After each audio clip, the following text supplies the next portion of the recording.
Thanks for having me. I appreciate it. Excited to be here. Excited that our team's going to the tournament. We were picked to finish 8th in the ACC, and we finished 3rd, and we had an NCAA tournament bid. So I take my hat off to our kids and all of their hard work that they've put in so far, and hopefully we'll go out on Friday and compete. I think that one of the great things is, I don't often tell these stories, but a couple of weeks ago I asked Paul Johnson to come and speak to my team, and just something to pump them up, because we needed to win our next 3 matches, our last 3 matches of our regular season, to even stand a chance to get a bid. And so I asked him during their off week to come and speak to us and just spend a few minutes talking to our kids. And he came in talking about playing for all the marbles, and brought in a bag of marbles and gave to the kids that they keep in their pockets, and we turn them in before every match, and then we give them back out after the match. And I just thought, with someone as busy as he is and as high profiled as he is, for him to take a few minutes out of his busy day to come and spend with our team meant an awful lot to us, and our kids felt pretty special. And I can certainly say that that has certainly helped our play in the last 2 weeks of the season. Coach, was that coming off the back-to-back losses? Yes. So I think you lost both those matches here at home. That's correct. And so in that interim is when I was ready to pull out all the punches. And I just felt like we needed somebody who had a presence, that the kids knew, that could come in and be effective and say some things that I've been saying all season long, but say it differently and have it coming from someone else. And it certainly meant a lot to us. You have your marble? It's in my office. So everybody got a marble or a bag of marbles? A marble. Okay. So, and our motto for the postseason is for all the marbles, and that's been our motto for the last 2 weeks. And so everybody's held tight to the marbles, and it was just a great gesture on his part, and our kids, they got it. And we've certainly played well this last couple of weeks, and we hope that carries over into this weekend. Coach, when you came in and took a look at the roster and then had some preseason practices, did you think you'd be sitting here right now? What were your expectations? I felt like we had some pieces. We didn't have all the pieces, but we had some pieces, and if we could work some things out and keep everybody healthy, which we've been able to do this whole semester, I felt like we could surprise a lot of people, and we certainly did just that. I guess the 3 fifth set losses were tough, the 2 against Miami and especially the 1 against Duke. Yes. Missed opportunities is what we call those. And there were a lot of opportunities for us to seal our fate and know that we had a bid by at least taking care of Duke. And we had to go out and do it the hard way, with our backs against the wall. And our kids accepted the challenge, and they went with it. I guess the future's pretty bright. You have only 2 seniors on the squad. Can you talk a little bit about their leadership and what they've contributed?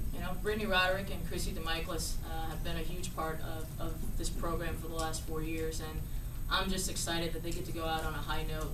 They've certainly worked hard, and they're 2 of our captains, and they've certainly captained this team to where we are today. And so I'm very proud of them for what they've endured. They're 4 years here, and certainly proud that they get to go to the dance and end on a high note as seniors here at Georgia Tech. Could you talk a little bit about the recruiting class you're going to have to come in to take their place? We've got a 6'3" middle blocker out of San Antonio, Texas, by the name of Quinn Evans. Quinn is a great blocker. She's pretty fast laterally, and I look for her to have a great presence in the middle for us. And then 6'2" outside hitter by the name of Jennifer Percy from Mobile, Alabama, who hasn't had a lot of exposure because she's played for a small club, but I think she's going to be a pleasant surprise with her physicality and her great arm. And so I look forward to adding those guys both in the fall. What do you know about Baylor? I know a lot about Baylor. I haven't been in the Big 12 for the last 6 years, and having to play them twice a year, every year for the last 6 years. And so I know a ton of their players. They recruit mainly in Texas, and so I would like to think that with what I know about them and with the way we've been playing recently, I think that we match up really well against them. And so I look forward to be a good match, but I look forward to be a battle as well. It's their team's first time in the NCAAs, but you've been there, so how do you translate the experience, and how much do you let them enjoy the experience while not staying keyed up for it? We enjoyed it on Sunday. and they enjoyed it a little bit on Monday in practice, by the way we performed in practice. But I just talked to him about the process, and the good thing is this is Baylor's first time back in the NCAA tournament since 2001 as well, and so I think what you're going to have is two teams who are going to be having the jitters for the first set of that match on Friday night. But I expect that for the competitors that they are and the competitors that we are, that should all calm down by the end of the first set going into the second set. And so, but I've talked to my team a ton about staying composed, and I thought these last 2 weeks we've done a great job of staying poised in the crunch time and finishing off teams. I mean, in the fourth set against Clemson last Friday, we didn't play very well. I think we lost the match 25-13. And then we come out in Game 5 and we hit 550 and win 15-7. And so, our sport's such a momentum sport. You never know what you're going to get. And so, but they were able to refocus and set their eye on the prize, and they did a great job of coming back in the fifth set and taking it to Clemson. Not that you can go this far ahead, but if you should get by Baylor, the second round's going to be a California-based team. Mm-hmm. Pretty much going to be a home game for them. Does that concern you? How do you get your team over that? Our approach has been first opponent first, and being Baylor. And if we're fortunate enough to win, we face Long Beach or UCLA, both programs who have a ton of great volleyball tradition. And so, we'll look forward to the challenge, and we'll take it as it comes. And but first things first, and that starts with Baylor.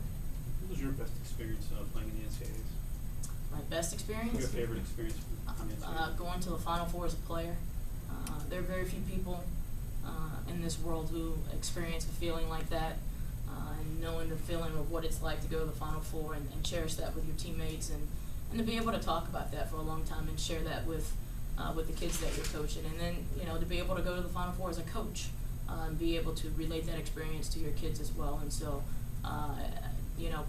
those things bring up a lot of memories that you talk about all the time, that you try to relay to your kids in certain experiences. And so it's been great to be able to draw back on that and draw back from my experiences to let them know that you don't get to those places by half doing it on a daily basis. You've got to come in and train hard every day and work hard every day.